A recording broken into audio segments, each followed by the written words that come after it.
Bismillahirrahmanirrahim. In continuation to our previous lectures on the novel Wuthering Heights, today I'm going to discuss some more major and important events from the novel. Uh, in chapter 10, we see Lockwood, the narrator of the events, falls ill for 4 weeks. Here we can see that Lockwood, like Linton's, falls ill when he is exposed to nature, to this wild nature.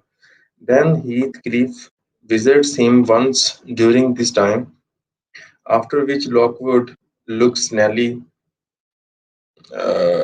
inquires Nellie about uh, about the story she was telling to him, and he asks her to tell him now how Heathcliff made his fortune. As we know that he left this house empty-handed and returned as a millionaire. Nellie doesn't know how Heathcliff made his money, but she continues with her story. As a man who earned his money, Heathcliff would be looked down upon by the old money upper class who inherited their wealth. This very thing we have discussed in detail in our previous uh, discussions during during during the discussions of the novel Pride and Prejudice, how these new money people were seen by those inherited ones. For about 6 months after Catherine's wedding, everything is peaceful at Thrushcross Grange, largely because the Lintons do whatever the imperious Catherine wants. Catherine's willfulness and Edgar's passive love means that Catherine takes on the dominant, that is typically masculine role at the Grange. Then one evening, Heathcliff appears at the Grange. Catherine is almost frantic with excitement. Edgar is less pleased on hearing this news. He suggests that they should receive Heathcliff in the kitchen, but Catherine insists that they bring him into the parlor. Catherine's love for Heathcliff is immediately apparent.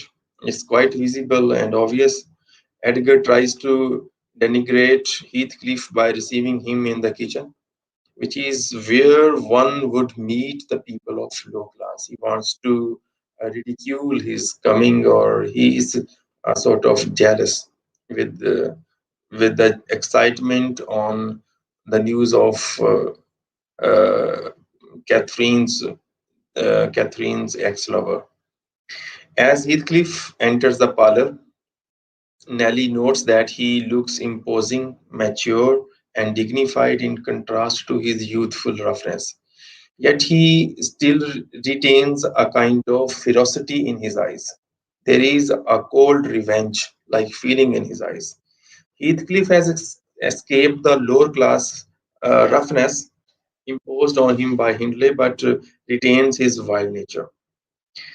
As Edgar, Heathcliff, and Catherine talk, Heathcliff says that he returned hoping only to catch a glimpse of Catherine, exact revenge on Hindley, and then kill himself. This was the purpose of his return, according to Heathcliff. But Catherine's joy at seeing him has changed his mind. Edgar, uncomfortable, interrupts to say that if they wait any longer, and the tea will get cold. As he leaves, Heathcliff shocks Nellie when he tells her that he is staying at Wuthering Heights at Hindley's invitation. It's a very unusual news to hear. Uh, Here we see Heathcliff as a man of grand, reckless, wild actions. As we have we have seen him in the first half of the novel or in the earlier part of the novel, such as revenge and suicide. Edgar is a civilized man of comfort, and when Heathcliff's wildness makes him uncomfortable, he tries to impose civilization through the ritual of having tea. Heathcliff saying at the heights reminds the reader of his promise to get revenge on Hindley. We are astonished to hear that he was there on the invitation of Mr. Hindley, whereas we know that how he feels and thinks about Hindley and Hindley's. We are also much aware with Hindley's treatment towards Heathcliff in his younger days. So it's quite a surprising sort of news that he's there on Mr. Hindley's invitation at Wuthering Heights. That night, Catherine awakens Nellie to tell her that she couldn't sleep for excitement. Due to excitement of his coming, she could not sleep. She haven't slept a wink. She says that she had praised Heathcliff to Edgar, her husband, but that Edgar had claimed to feel sick and even cried. Nellie advises Catherine to hide her feeling for Heathcliff and treasure her husband's love. But Catherine dismisses Edgar and Isabella as spoiled children. Nellie comments that it is actually the Lintons who humor Catherine. Again, Edgar takes on the weak feminine role in his relationship with Catherine. He starts weeping or crying on hearing such news and pretends to be feeling sick or was feeling sick. This is not a masculine trait. Well, Catherine, meanwhile, doesn't seem to understand the basics of love and like a child, and also she also doesn't understand why she can't have everything that she wants. This is Catherine's uh, very uh, imposing sort of behavior and childish behavior, where she pretends or she behaves so innocently or childishly. Catherine also tells Nellie how Heathcliff wound up staying at Wuthering Heights. He had gone to Wuthering Heights to find Nellie and get information from her about Catherine. But instead, he found Hindley in the middle of a card game. During the game, it was clear Heathcliff had money, so Hindley invited him to stay. Heathcliff insisted on paying for the lodging. It begins to be clear here that Heathcliff plans to use his wealth to exact revenge on Hindley. This revenge also reflects the more general class struggle of the time, as the new money class was able to buy its way into high society by preying on the debts of the old money class. They will pile up a great hoard of debt on on Hindley, and when he will be indebted to him, too indebted to pay him, he will usurp uh, all of his belongings and ultimately the Wuthering Heights. In the following days, Catherine and Isabella often visit the Heights, and Heathcliff regularly comes to the Grange. Isabella soon develops a crush on Heathcliff. Isabella is sister of of um of Edgar. When she confesses it to Catherine, her sister-in-law warns her that Heathcliff is a fiend whom she should stay away from. Nellie seconds this advice and adds that there are rumors that Heathcliff is lending Heathcliff money to support his gambling habit.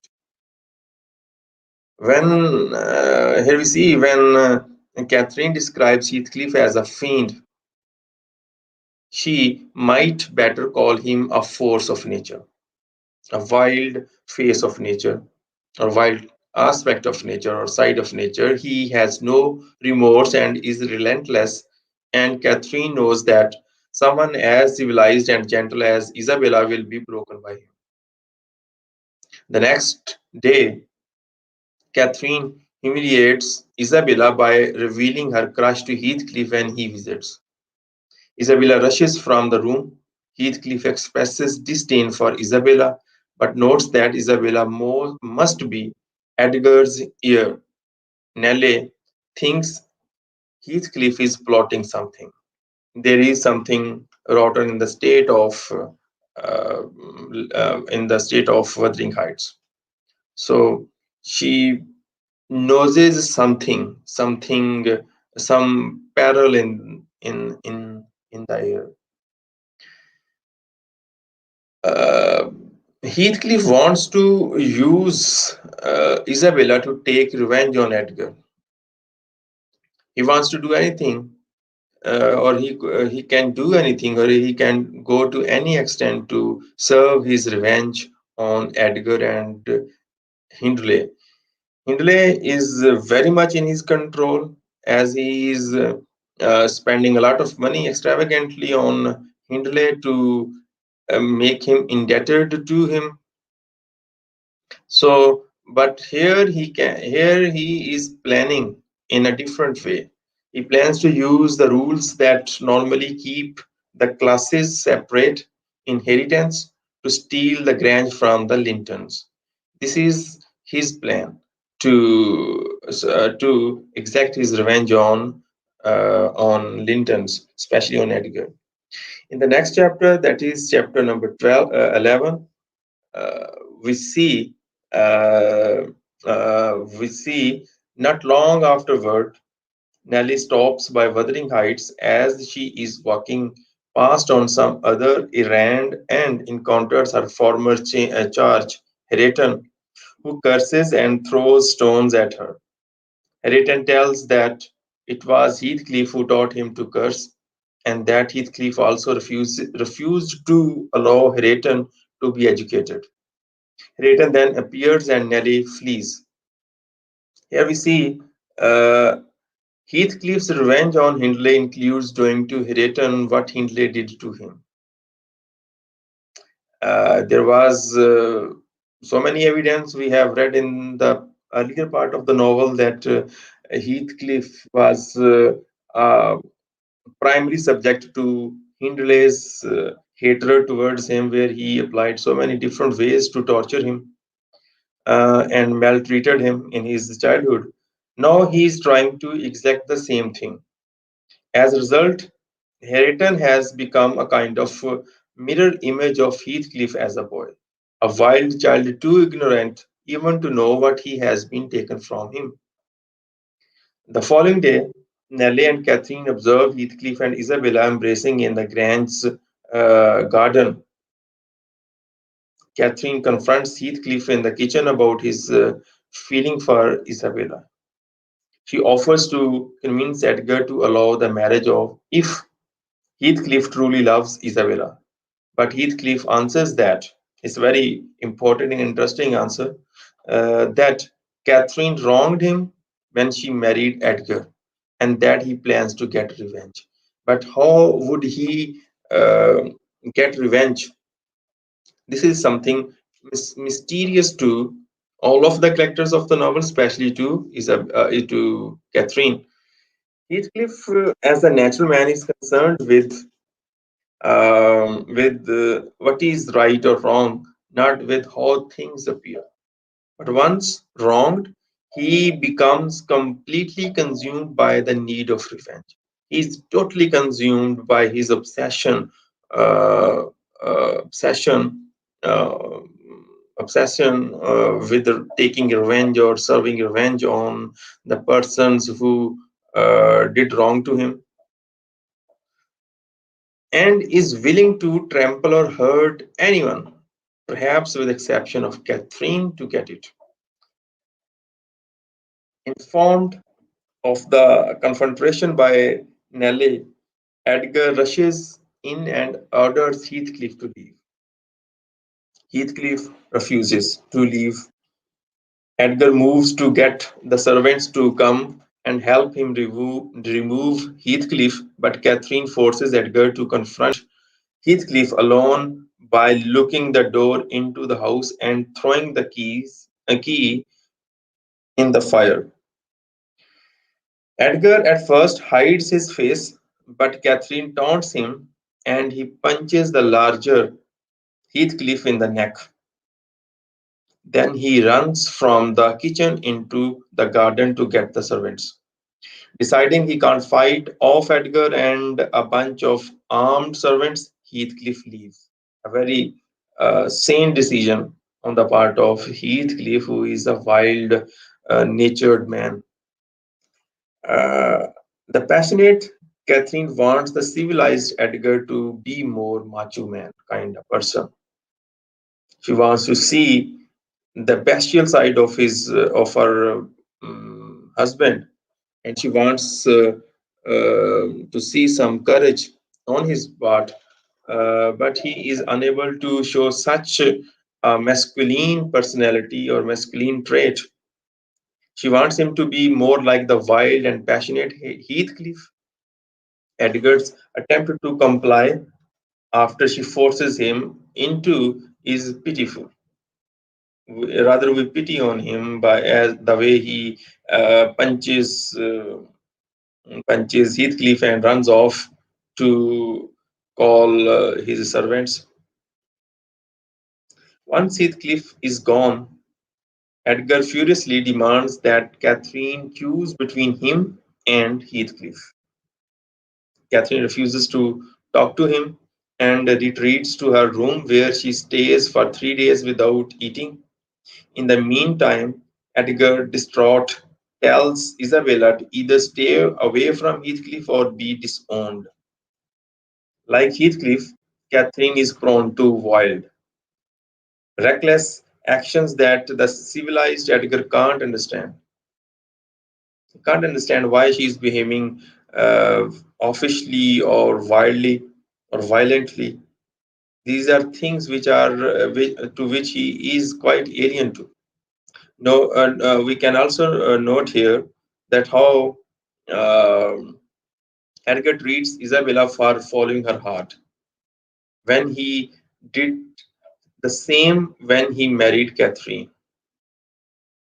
So these are some differences between the two personalities or two people of two different places or two different environments. In the next chapter, that is chapter number 12, we see after 3 days, Catherine finally unlocks her door and allows Nellie to give her food. Catherine believes that she is dying and is distraught that Edgar has buried himself in his books instead of coming to her. She complains about her being ignored by her husband. Catherine again wants Edgar to act like Heathcliff, to be wild and passionate, but the civilized Edgar buries his grief in books rather than in actions. He was unable to express his grief or anger as a wild or natural man can do. He just concealed his grief and escaped to his to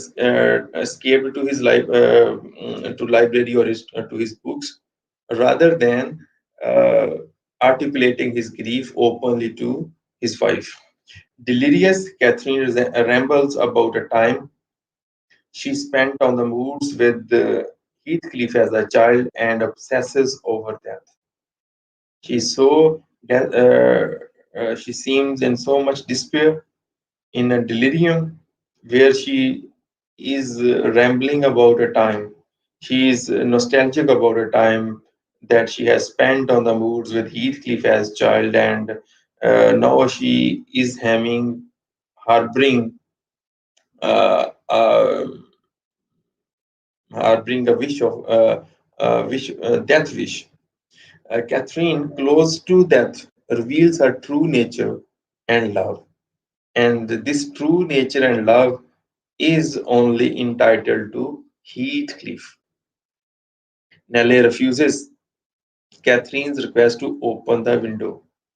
She doesn't want Catherine to catch a chill. Catherine staggers to the window herself and opens it herself. She says that she can see Wuthering Heights and that, though she is going to die, she'll never be rest until she is with Heath. Like Heathcliff in chapter 3, Catherine opens the window to be close with nature and with Heathcliff. She sees her connection to Heathcliff as an almost mystical force that will affect her even in death. Edgar arrives and is appalled by Catherine's weak and frenzied condition. Nellie goes to get a doctor. When the doctor arrives and examines Catherine, he announces that he is optimistic that she'll recover.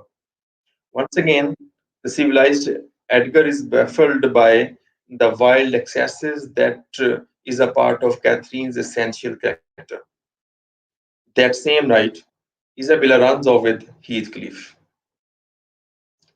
He elopes with Heathcliff. Edgar, furious, gets furious and refuses to attempt to get Isabella to come back. She does not even want her husband to return.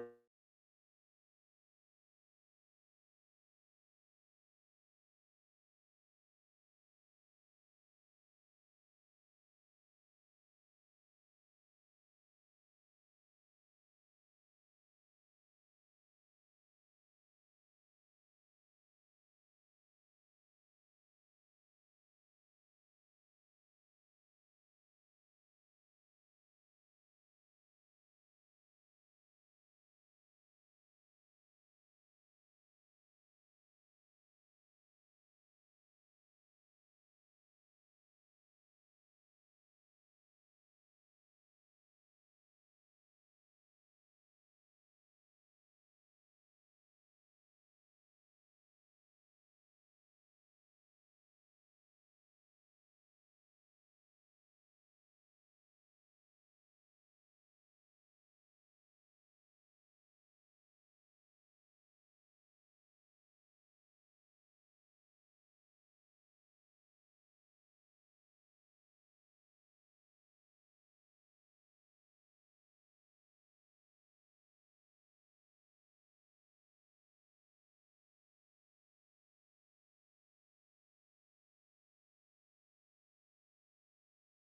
die. Edgar gets furious and refuses to attempt to get Isabella to come back.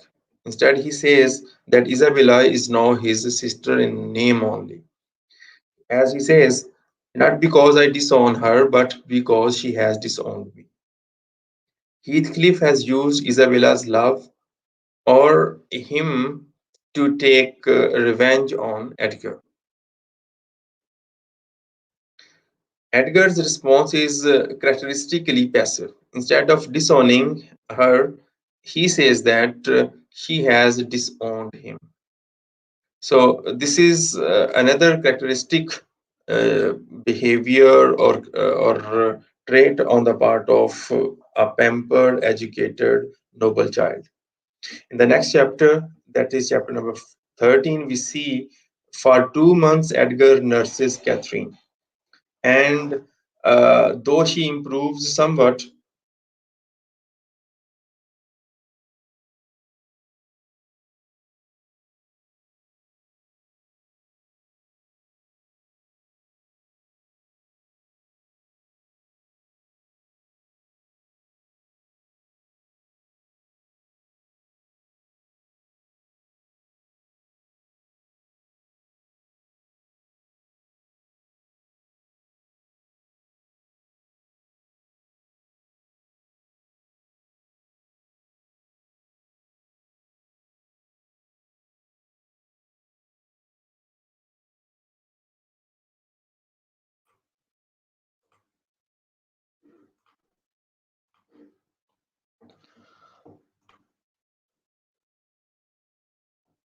though she improves somewhat, she never fully recovers her death. I'm having some technical issues, therefore I'm being disrupted every now and again. I repeat, though for 2 months, Edgar nurses Catherine, and